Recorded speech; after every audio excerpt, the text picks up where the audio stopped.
Which of these stories will you be talking about tomorrow?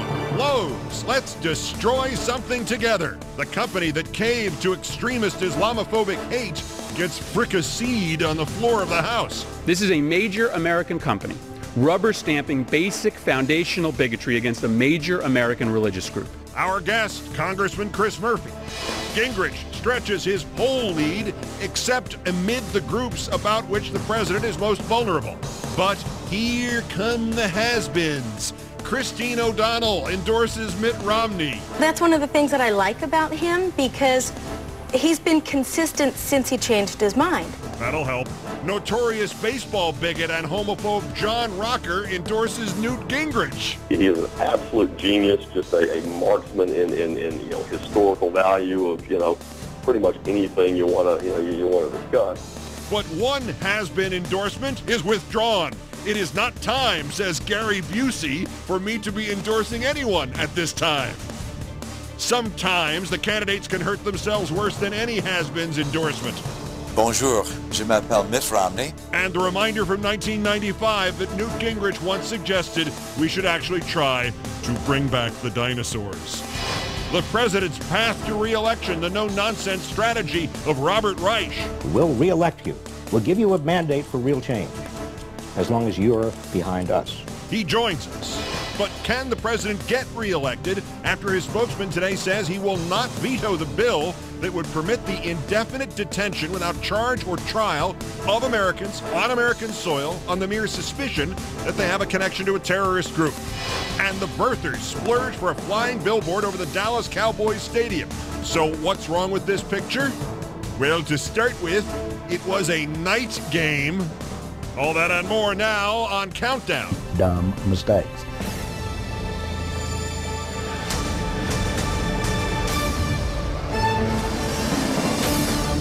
Good evening from New York. This is Wednesday, December 14th, 328 days until the 2012 presidential election. Romney spitting at Gingrich, Gingrich spitting at Romney.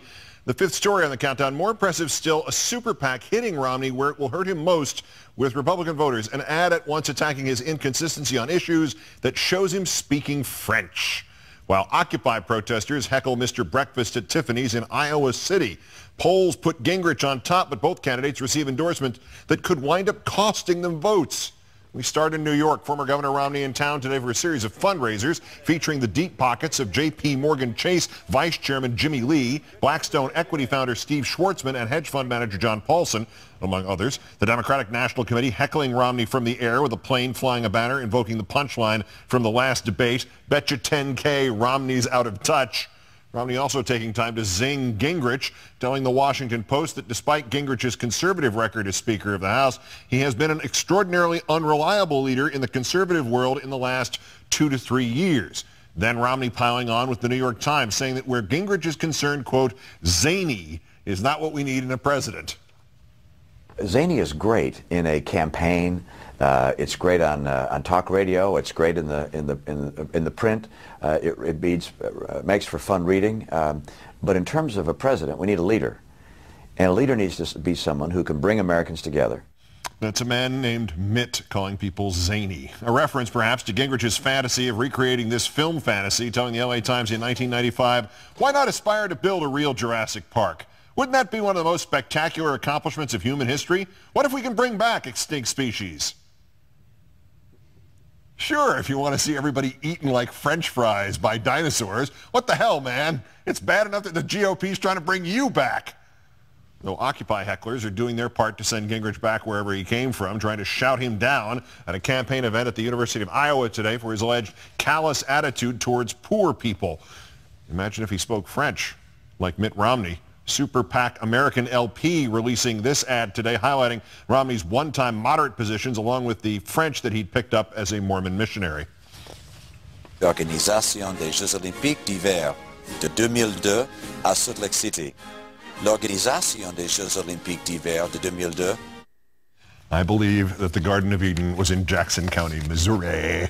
Given that the majority of GOP primary voters disagree with all those last points in any language, perhaps we should not be surprised by this Wall Street Journal poll. It names Gingrich as GOP voters' first choice in the primaries, 40%. Romney coming in second at 23%. Ron Paul third at 9%. And when asked if they view these leaders as conservative, 57% saw Gingrich thus compared to less than 30% who find Romney conservative. Still, Gingrich should not take too much comfort from that. His other poll numbers are slipping.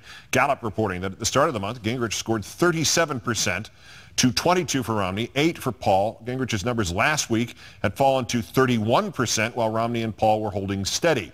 And the least steady GOP debater, the Texas Governor Rick Perry, has an explanation now for his performance.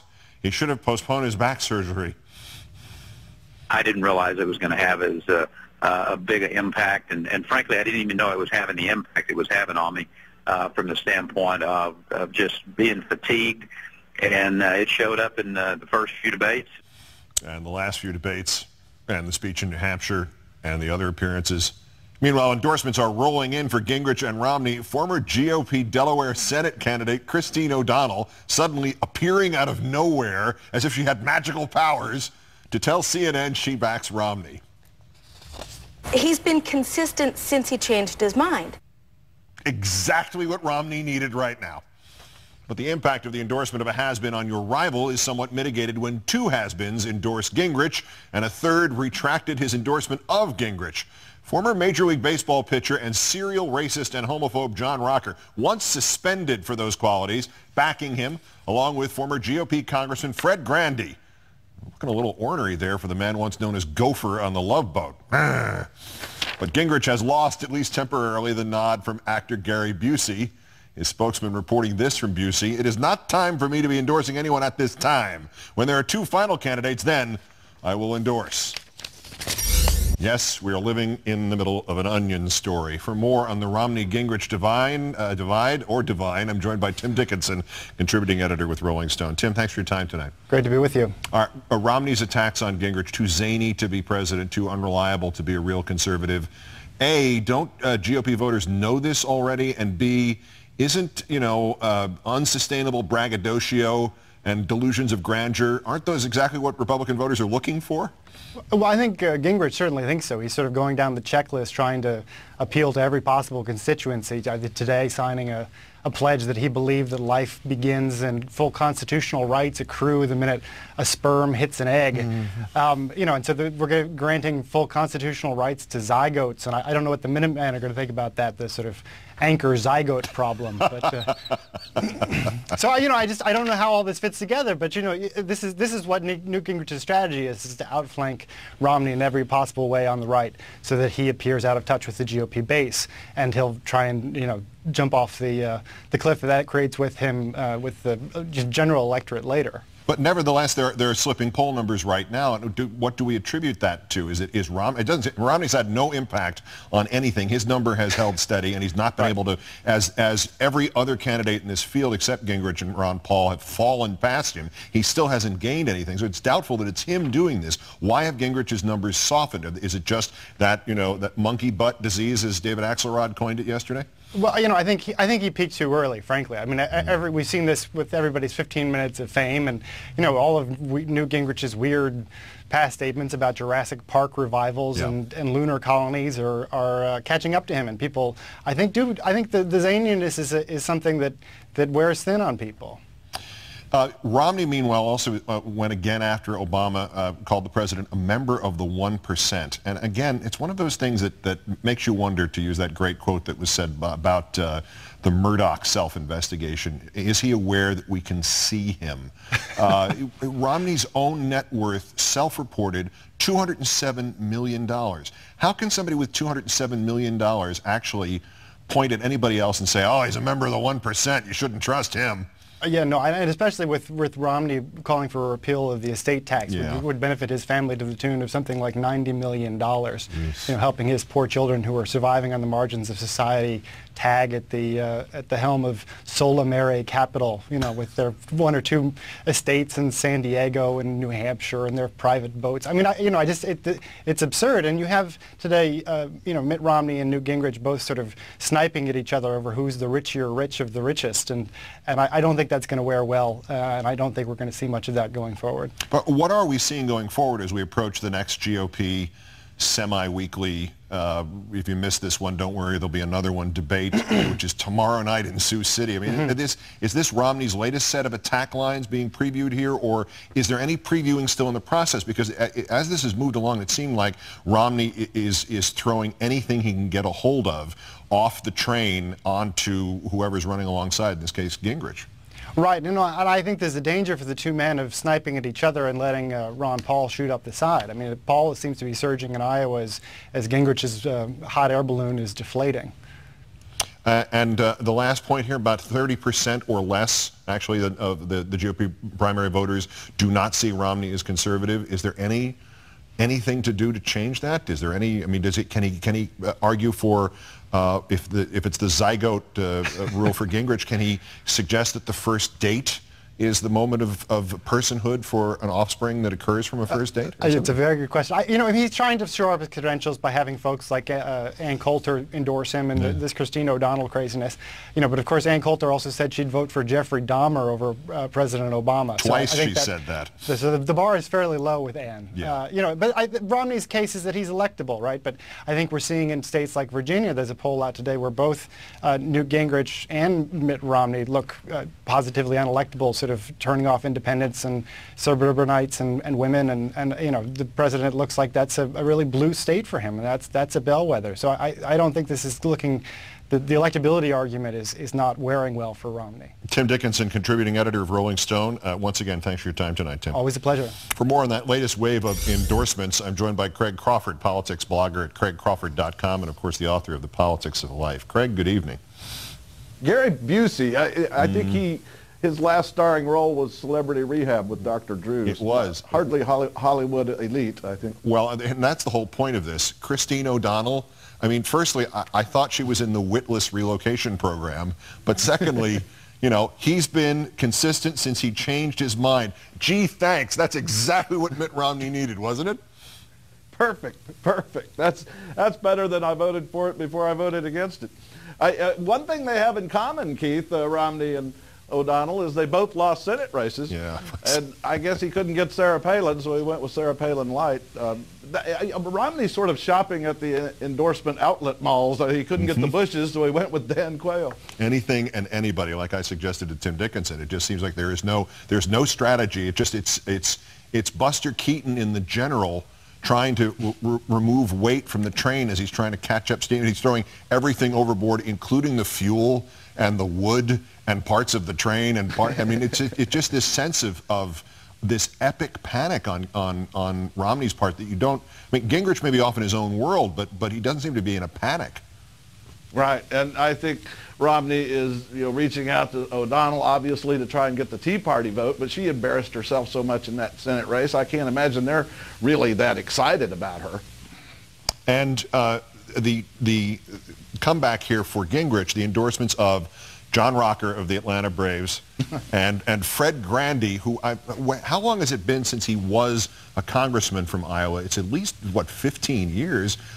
Yeah, he was a conservative radio host in Washington for a long time until he got in trouble with some remarks about Islam, and last year lost that radio show. So and Rocker, I mean, my God, I mean, Rocker endorsing Gingrich, I mean, let's hope he doesn't give him steroids. That's the last thing we need is Newt on steroids. That's it. John Rocker of the Long Island Ducks has just, I mean, it really is now almost like you're reading the telephone book. It's like, all right, who is it? This guy over here. I don't know who he is, but let's see if he'll come out and endorse somebody. Why are we at this stage so early in terms of endorsements? Who would want? Do you first off, do you have any evidence or just a good surmise that there actually was some sort of advanced knowledge by the Romney people that Christine O'Donnell's endorsement was coming? Because it would seem to me that anybody would say, thanks just the same, please leave the country. Right. The most amazing thing about her endorsement is they're proud of it. And the DNC, the Democratic National Committee, cracked me up. They just sent out a press release with the headline, O'Donnell endorses Romney. They just figured enough said. They didn't even bother to comment on it. It spoke for itself. So is it just silly and desperate looking, or can it actually have a deleterious effect on a campaign, an endorsement like that?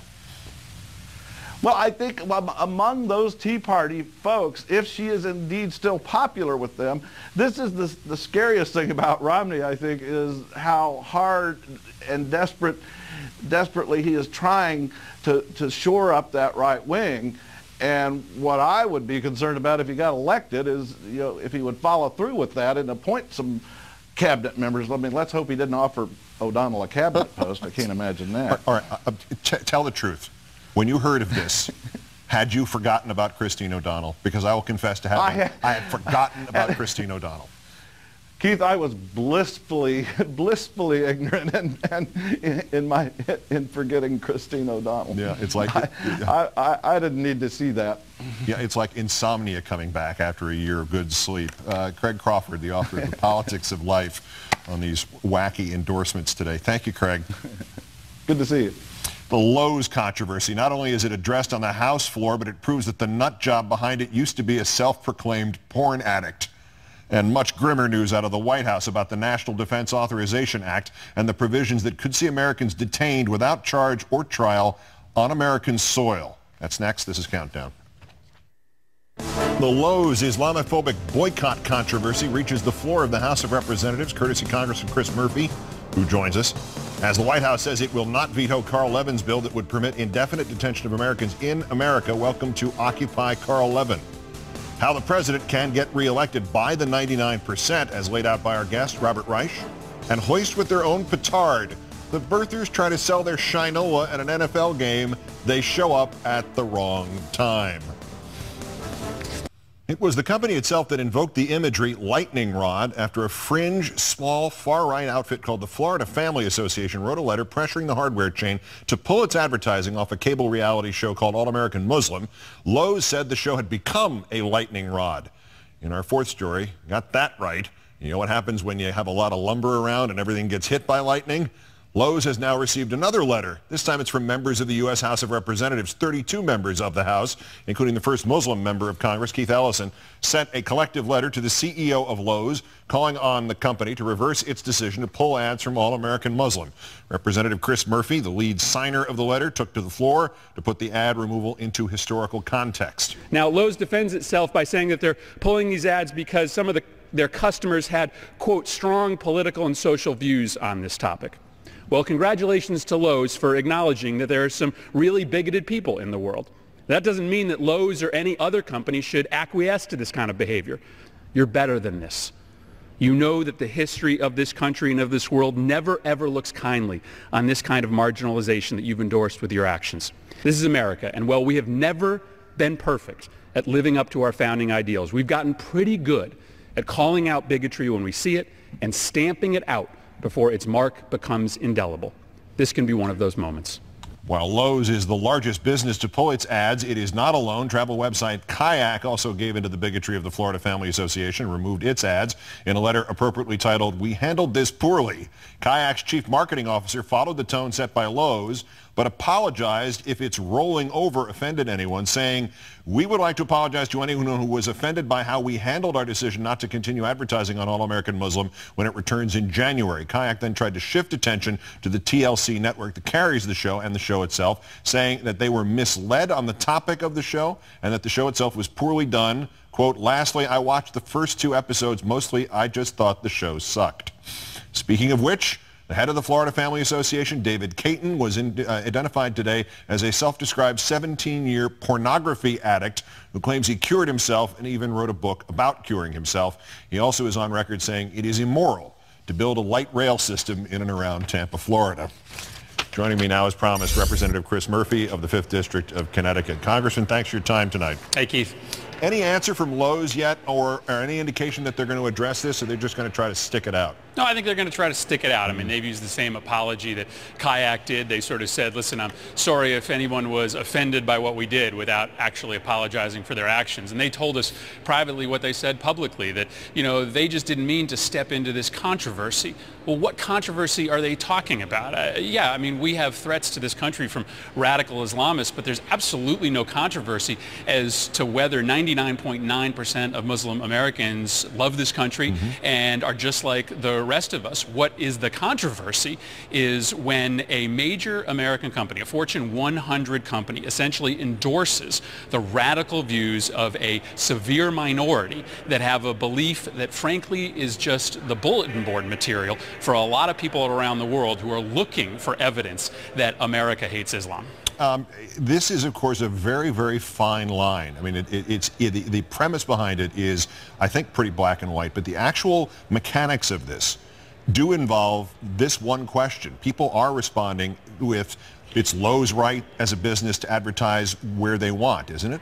Well, of course it's Lowe's right to advertise where they want, but it's my right as an American citizen and as a member of Congress to tell them that they're wrong and to tell them that they're compromising American national security when they give this kind of endorsement to fringe anti-Muslim bias. And so I'm not going to sit here and tell you that I'm going to pass a law telling them that they have to put their ads back on all American Muslim. I'm just going to organize some pretty severe political pressure, as we have countless times throughout this country's history, to, as that clip said, stamp out this kind of bias through moral peer pressure. But compromising national security is a fairly strong term.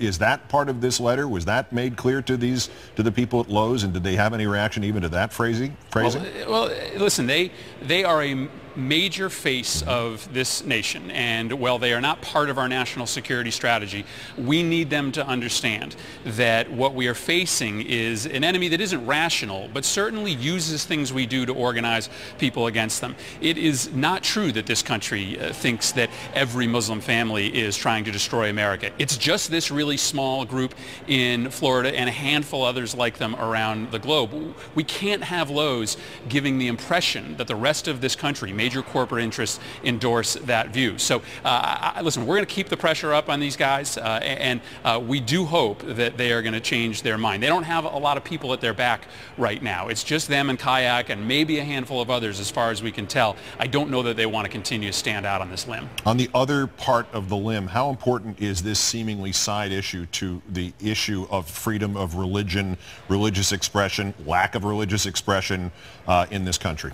Well, listen, I mean, there's nothing more basic to the founding of America than the fact that you can come here and practice whatever religion you choose. And the fact is that this latest action is part of a really troubling pattern of running mosques out of town, of stopping people from teaching the history of Islamic nations in schools. You know, we used to celebrate the fact that you could practice any religion that you wanted in this country. It is a complete rewrite of the strongest parts of American history to allow this kind of garbage to continue. Lowe's, listen, Lowe's is a good American company.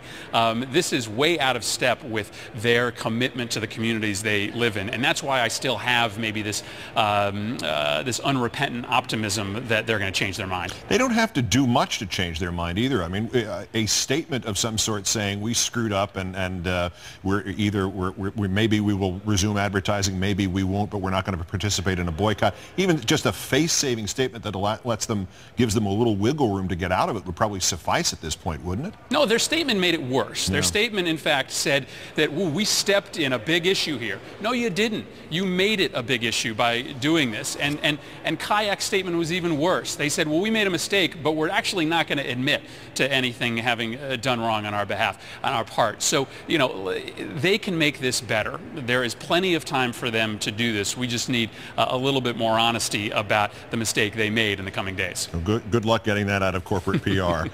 Congressman Chris Murphy of Connecticut, great thanks for your time, and great thanks for bringing this up where it counts. All right, thanks for showing it on TV, Keith. We do what we can, sir. Thank you. The White House says it will not veto the bill that could lead to the indefinite detention of Americans on American soil. Ahead.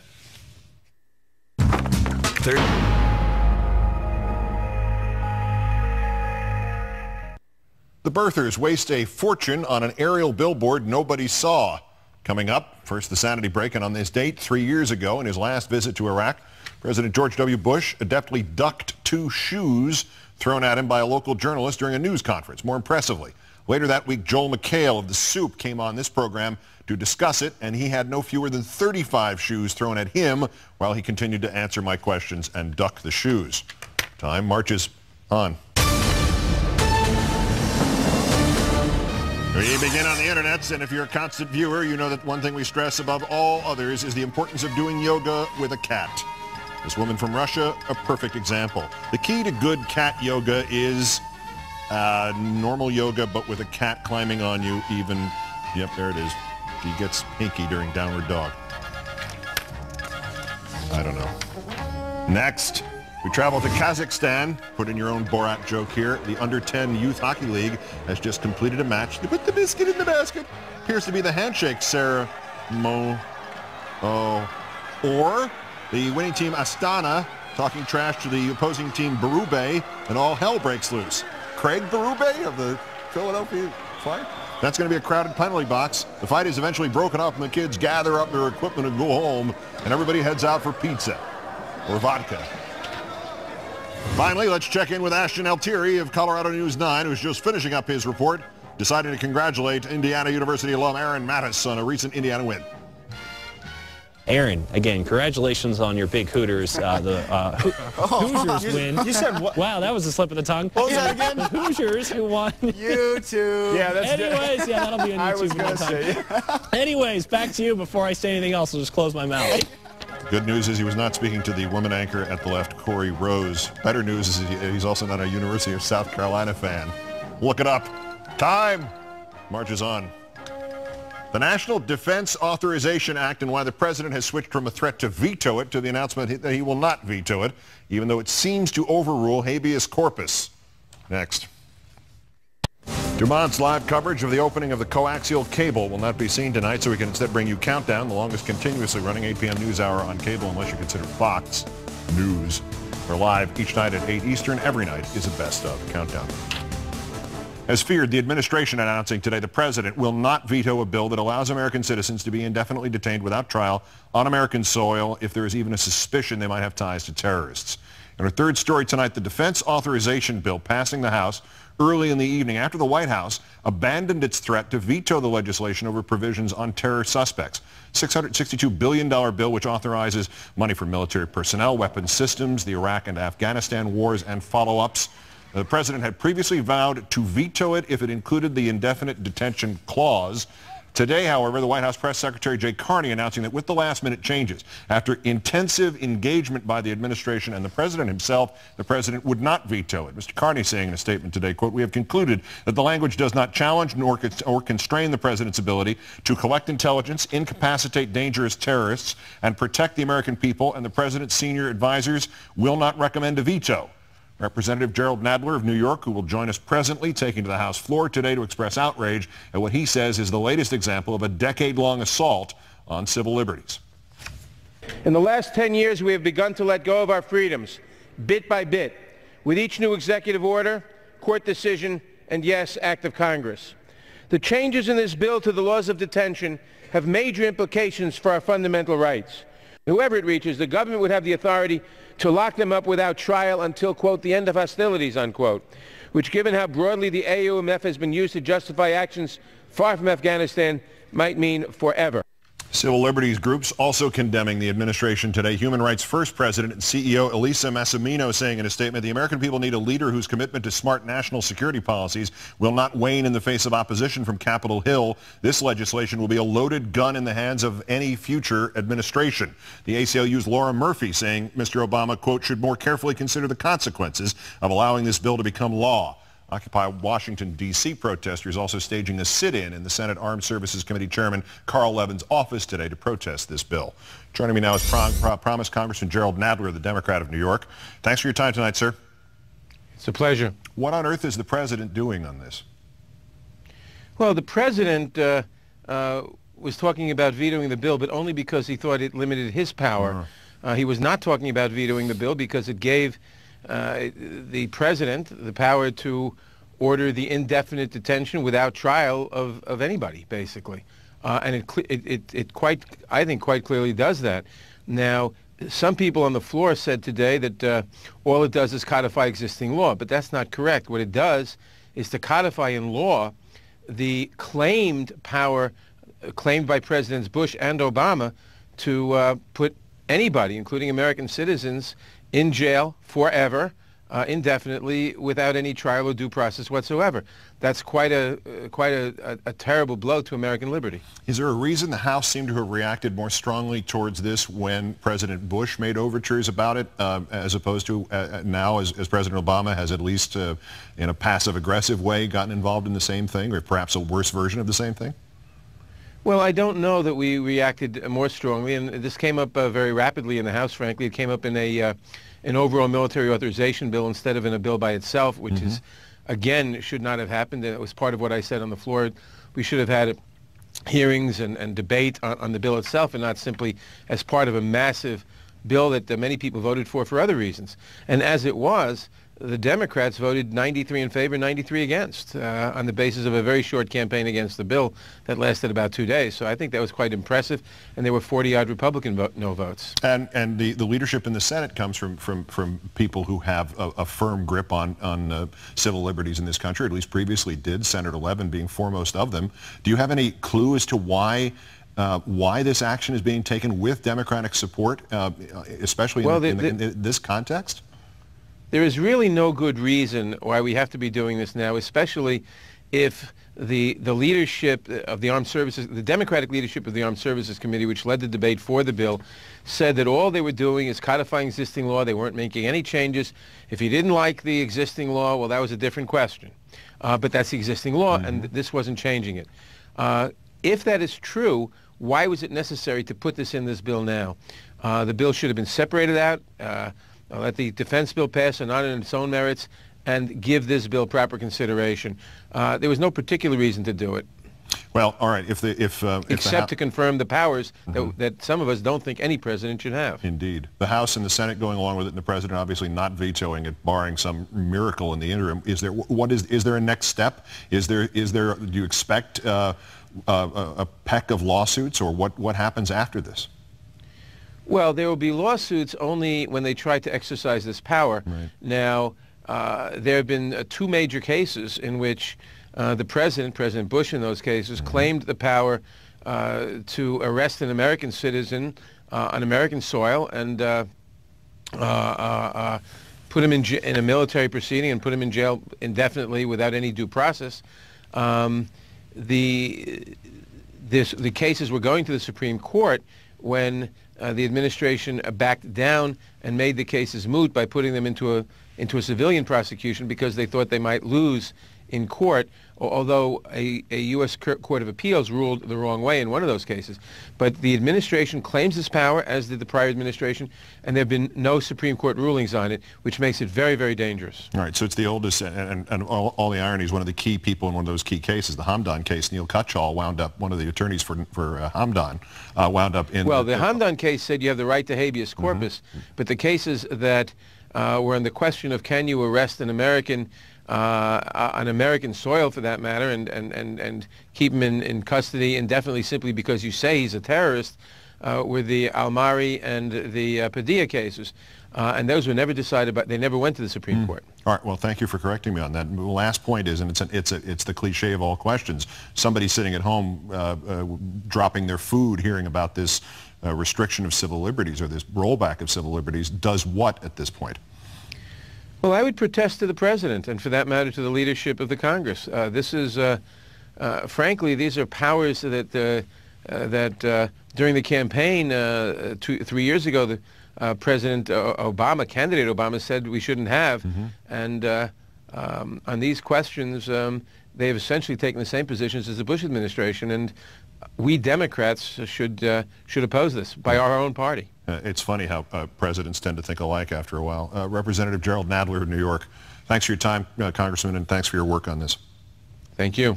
So the president just made his own re-election a little more difficult if enough people are paying attention. One would think the economy would make it more difficult still. Former Labor Secretary Robert Reich should suggest, however, it could in fact be an asset to him. That ahead on Countdown. President Obama's route to re-election via support of Occupy in the middle class. Robert Reich's powerful argument. He'll join us. Here we go again. Another Fox News, quote, mistake, unquote, that just happens to trash somebody they do not like. First Person's next. Robert Reich's no-nonsense pitch to the president on how to get to the support of the 99% next. First, because these people don't have support, and this is where we remind them of that. Here comes on top 3 nominees for today's First Persons in the World. The bronze to Senator Stephen Conroy, Minister for Broadband Communications and the Digital Economy in the Australian government. He's an advocate of severe internet censorship while advocating for blocking pedophilia sites. He's also tried to close sites dealing with fringe religions, Christianity, euthanasia, and online gambling. He's also, in essence, the FCC of Australia, charged with keeping Australian TV clean, except when Australia's ABC network was covering live from its National Press Club the remarks of a member of the Australian government, him. I have seen a new definition of sovereign risk. It's asymmetrical. If a tax goes up, God, that is sovereign risk. But if a tax goes down, that's fantastic, excuse me. That is fantastic. Live on TV. For Senator Conroy, the story is, as it always is for self-appointed protectors of the public morals, censorship for everybody else. Speaking of which, the runner-up, Roger Ailes of the political whorehouse that is Fox News. No wonder he's rumored to be penning an autobiography and contemplating retirement. They have given up even pretending to be honest over there. Once again, the graphics department tries to slip one past you during today's America Live propaganda show. Wait, I don't see what's wrong here. Poll numbers, Gingrich 29.3, 17.2, Romney, Paul 16-something, Perry, it's like an eye chart. Perry 10, Bachmann 9, Santorum 6. What's the issue? Oh, now I see it. Just another typo. Mitt Romney has changed his look. Jesus. So Fox takes the guy they like the least and they swap his photo for Obama's. Amazing. It would be laughable if it wasn't part of a years-long pattern of deliberate mistakes in which Republicans guilty of, say, sexual misconduct are labeled D, and the unemployment rate is rounded up to make President Obama look bad. If there were laws against this kind of thing, Ailes and his employees would be in prison for life. Our winner, Joseph Farah, the proprietor of WND.com. That's We're Nuts Daily. More than 3 years after a since-scrubbed article on its own website concluded that the president was indeed born in Hawaii, Farah and his birthers are still beating the now long-dead horse. But they've topped themselves now with one of the greatest wastes of stunt money in American political history. They flew a plane over Cowboy Stadium in Irving, Texas on Sunday. Where's the real birth certificate? WND.com. Ordinarily, as stunts go, flying billboards are pretty useful, except it was a night game. Cowboys and Giants, Sunday Night Football. Take another look at the stadium. The parking lots have barely anybody in them. Very few cars. Look at the promenades around the entrances to the stadium. Very little foot traffic. Flying billboard mid-afternoon for a night game. Genius! Oh, wait, there's one more gaffe. WND has a piece on its website congratulating itself because, quote, nationally televised football game features surprise for Obama. Here's your surprise. Cowboy Stadium has a retractable roof, which, as the photo quite clearly shows, was closed. So they flew over a night game during the day, and they flew over an 80,000-seat stadium with a retractable roof, except the roof was closed, so nobody inside could see it, including the television cameras. Genius, I tell you. Genius. Joseph Farah of WorldNet Daily. Nice work, Sparky. Today's worst person in the world.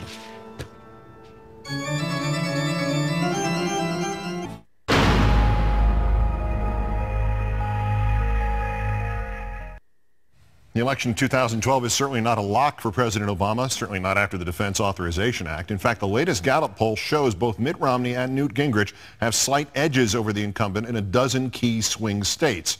In our number one story in the countdown, a strategy for the president to secure at least some of those needed votes comes from President Clinton's Labor Secretary, Robert Reich. In a new web video distributed by MoveOn.org, Reich breaks down the president's Occupy-invoking economic speech from last Tuesday in Kansas. This kind of inequality, a level that we haven't seen since the Great Depression, hurts us all. You're right, Mr. President, and it's exactly what the occupiers and others have been saying. With so much income and wealth now at the top, the rest of us no longer have the purchasing power to keep the economy going. For most Americans, the basic bargain that made this country great has eroded. That bargain used to be a job at a decent wage. But now, too often, the game is rigged in favor of those at the top. Inequality also distorts our democracy. Because that money at the top is being used on campaign contributions, lobbyists, and advertisements to keep their taxes low, to block regulations in the public interest, and to get subsidies and handouts and bailouts that we pay for. Mr. Reich will tell us in a moment just how the president could best handle those issues and the reward should the president follow his advice. We know, Mr. President, that nothing good happens in Washington unless good people outside Washington are mobilized and organized and energized to make sure it happens. So we are behind you. We'll re-elect you. We'll give you a mandate for real change, as long as you're behind us. And joining me now with that advice, Robert Reich, professor at UC Berkeley, author of Aftershock, The Next Economy and America's Future. Once again, thank you for your time tonight, sir. Good evening, Keith. We spoke of the president's speech the day he gave it. You described it then as a turning point. You used that term again in the video. With the reflection of 10 days or whatever it is, what makes it such? Well, it is the first time that a modern president has talked openly and clearly about inequality, the grotesque concentration of income and wealth, and the political power that comes with income and wealth at the very top of our society. That trend has been building for 30 years. No Democratic president, certainly no Republican president would ever mention it, but no Democratic president has mentioned it, and finally, Barack Obama, belatedly, has actually drawn our attention to it. He's laid it out, and he's also given a narrative form so that the public can understand what's going on, why the economy continues to be so bad. All right, so I asked you at that point, we discussed what would be next, how he could actually apply this, and in the video you go into specifics, specifically about the resurrection of Glass-Steagall, which was repealed in 1999. What would happen if the president said, we need Glass-Steagall reintroduced and enacted? And what would happen not only politically, but how would it actually materially improve the economy? Well, it would improve the economy because, remember, Glass-Steagall separates commercial from investment banking. And one of the reasons we got into so much trouble and Wall Street went bananas is because basically you had a lot of investment bankers making bets with other people's money, with your money and my money and the depositors' money. That should have been stopped. Unfortunately, the Dodd-Frank bill was riddled with so many loopholes created by Wall Street that there's still not a clear line between commercial and investment banking. Banks are too big to fail. The biggest banks are bigger than ever. So we need Dodd-Frank. We need a kind of what Dodd-Frank didn't get to, and that is that Glass-Steagall Act. And if the president said it, and said it clearly and forcefully, I think a lot of people out there who maybe 5 years ago did not know what Glass-Steagall was, but do today, would be very impressed, and a lot of the base would say, absolutely, Mr. President. In the video, you also hit the subject of investing in public schools and in infrastructure. Is that just an economic point, or is it optics as well? Well, it's certainly a critical economic point. If we want to overcome inequality over the long term, we've got to have a tax structure that is fair. The rich have to pay far more. After all, they've never had an almost unprecedented portion of the nation's income and wealth. But we also have to build up our education system, use those tax proceeds from the rich to invest in good schools and access to college and universities and good infrastructure, so all Americans have the opportunity to do better and better and be more productive. The economic elements, do they exist, in your opinion, in a vacuum, particularly in this economy, in the election coming up a year from now? I mean, is the president, for instance, you may have heard the previous subject, the conversation I had with Jerrold Nadler about the National Defense Authorization Act and what appears to be a significant intrusion on habeas corpus for American citizens. Is something like that even a factor looking towards 2012, or is this election going to boil down to the economy and the disparity of the relative income bases of the rich and everybody else? Well, the big issue in this 2012 election is going to be jobs, the economy, wages. People sense that the game is rigged. But I don't think we can completely avoid, or we certainly should not avoid, the issues of civil liberties. I mean, look at if any American could be named an enemy combatant, well, what's the limit of civil? I mean, there are no civil liberties left potentially, and I think most Americans, though, Keith, have not focused on this. I mean, people are so worried about their jobs and their wages, they're not really paying attention to much of the rest of it. So what happens if the president doesn't take your advice? Well, let's put it this way. I want to be more positive about it. Right. If he takes my advice, I believe, now there are no guarantees in this business, but I believe that an awful lot of people, progressives, the Democratic base, a lot of other people, independents, many people who are worried about the economy and feel like everything is rigged for the rich, will get behind him. I mean, this will be a mandate and give him a mandate for the second term to do the kinds of things that if he is specific about what he will do, if he takes that speech that he gave in Kansas and actually gives it form, perhaps the kinds of specifics that I'm mentioning, maybe others, then people will rally, and that rally will give him a mandate to do this in the second term. If he doesn't do this, these are all very good and important sentiments, but it just may not be enough to ignite the enthusiasm of the people who otherwise will vote for him, but maybe without the kind of ardor, the kind of organizing, mobilizing, and energizing that needs to be done in order to get him elected president. Robert Reich, the author of Aftershock. Great thanks for the video and for your time tonight, sir. Thanks, Keith. That's Countdown. I'm Keith Olbermann. Good night and good luck.